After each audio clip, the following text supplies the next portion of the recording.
नमस्कार, मैं डॉक्टर नीरज भूटानी हूँ। मैं न्यूरोलॉजिस्ट हूँ जयपुर शहर में, और मैं एक बाबा जी के बयान के बारे में आपसे कुछ बातें करना चाहता हूँ।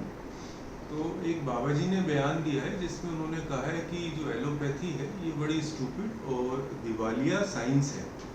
और उन्होंने ऐसा इसलिए कहा है क्योंकि एलोपैथी में जो कोरोना के इलाज के जो प्रोटोकॉल हैं वो परिवर्तनशील रहे हैं उनके हिसाब से पिछले साल डेढ़ साल में।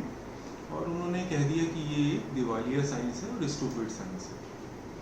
तो सबसे पहले तो मैं आपको ये कहना चाहूँगा कि एलोपैथी का मतलब है मॉडर्न मेडिकल साइंस। एलोपैथी मतलब डिफरेंट या नई साइंस, इसलिए एलोपैथी नाम दिया था। और अगर एलोपैथी स्टूपिड है या दिवालिया है तो आप ये मान लें कि फिजिक्स भी स्टूपिड है, केमिस्ट्री भी स्टूपिड है, स्पेस साइंस भी स्टूपिड है, इंजीनियरिंग भी स्टूपिड है, और सारी चीज़ें स्टूपिड और दिवालिया ही हैं। इसका कारण ये है क्योंकि जो मॉडर्न मेडिकल साइंस है वो एक अकेली साइंस नहीं है, वो इन सब साइंस के मिश्रण से ही बनी है। अब जैसे मैं आपको इसका एग्जांपल देता हूँ कि ये मैं ऐसा क्यों कह रहा हूँ। तो मैं आपको ये बताना चाहूँगा कि आप ये सोचें कि जो सबसे पहला बैक्टीरिया था वो बैक्टीरिया किसने देखा था। आपको लगेगा किसी डॉक्टर या बायोलॉजिस्ट ने ही देखा होगा पहला बैक्टीरिया। तो जी नहीं, सबसे पहला बैक्टीरिया देखा था एक फिजिसिस्ट या भौतिक विज्ञानी ने, जब उसने माइक्रोस्कोप का आविष्कार किया और उसको नए प्रकार के बैक्टीरिया उसमें से नजर आए। अब उसको उस समय नहीं पता था कि ये बैक्टीरिया जो है इनसे बीमारी होती है, पर सबसे पहले देखे तो उसने ही, और उसने उनको रिपोर्ट किया। फिर धीरे धीरे बायोलॉजिस्ट को और डॉक्टर्स को ये पता चला कि अरे ये बैक्टीरिया है और इनसे बीमारी होती है। इसी प्रकार से वायरसेस का पता चला। तो ये मॉडर्न मेडिकल साइंस जो है इसमें हर प्रकार की साइंस जो समावेशी होती है और उससे उसको नॉलेज मिलती है। अब आप अगर आज कोविड या कोरोना वायरस की बात करें तो मान लीजिए अगर मॉडर्न मेडिकल साइंस नहीं होती, अगर ये फिजिक्स, केमिस्ट्री, मैथ्स कोई भी साइंस ना होती तो हजारों करोड़ों लाखों मतलब न जाने कितने लोग अफेक्ट हो जाते और उनको पता भी नहीं चलता कि ये जो बीमारी है ये एक वायरल बीमारी है, इसमें निमोनिया होता है और ये किस तरीके से फैल सकती है और शरीर के किन किन अंगों को प्रभावित कर सकती है। तो ये सब आपको किसने बताया? ये एलोपैथी ने बताया, मॉडर्न मेडिकल साइंस ने बताया। आपको अलर्ट किसने किया? सारी दुनिया को अलर्ट किसने किया? ये तो फैली तो एक ही जगह थी, पर वहाँ से जब इटली गई तो पूरा यूरोप अलर्ट हुआ, अमेरिका अलर्ट हुआ, इंडिया अलर्ट हुआ। तो अगर ये आपको अलर्ट मिला है तो ये किसने अलर्ट दिया? ये मॉडर्न मेडिकल साइंस ने अलर्ट दिया।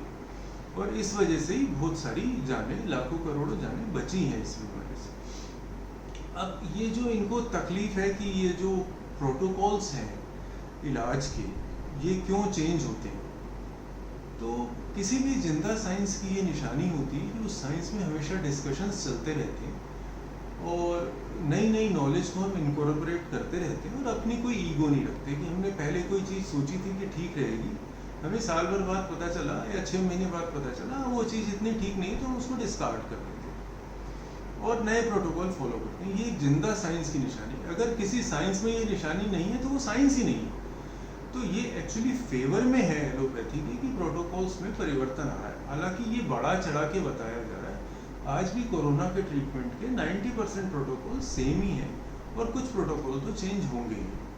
अब सबसे पहले हम ये समझें कि कोई नई बीमारी आई है तो उसका हम इलाज कैसे ढूंढते हैं। आपको एक नया वायरस मिला तो सबसे पहले आप उस वायरस की जेनेटिक संरचना पता करेंगे और उसके अगेंस्ट दवाइयाँ ढूंढेंगे। अब कोरोना वायरस की जेनेटिक संरचना आपको 1 महीने में ही पता चल गई। कोई पुराना समय होता तो आपको पता ही नहीं चलता कि ये बीमारी क्यों है। फिर आप उसके अगेंस्ट जब दवाइयाँ ढूंढेंगे तो 1.5-2 साल, आपको 3 साल भी लग सकते। तो कुछ रीपर्पस ड्रग्स होती जो हम सोचते हैं कि ये दूसरी बीमारियों में काम आई है, पर ये इस बीमारी में भी काम आ सकती हैं। जैसे HCQ है, रेमडेसिविर है, स्टेरॉइड्स है, आइवरमेक्टिन है। तो इनका हमने परीक्षण किया और ऐसी ये जो 4-5 दवाइयाँ हैं, ऐसी नहीं दवाइयाँ, सैकड़ों दवाइयों का परीक्षण हुआ। जैसे रेमडेसिविर एक अकेली एंटीवायरल नहीं थी जिसका परीक्षण हुआ, बहुत सारी HIV की दवाइयों का परीक्षण हुआ, पर उनको 15-20 दिन, महीने 2 महीने के अंदर अंदर ही कह दिया गया कि ये काम नहीं कर रही। रेमडेसिविर ने शुरू में असर दिखाया तो वो थोड़ा लंबा चला, और अभी भी जो रेमडेसिविर है वो पूर्णतया मना नहीं की है किसी ने। उन्होंने सिर्फ ब्लैंकेट प्रोटोकॉल जो होते हैं उससे निकाला है एम्स और ICMR ने कि हर किसी को देने की जरूरत नहीं। तो ये जिंदा साइंस होती है, इनकी ये निशानियाँ होती हैं।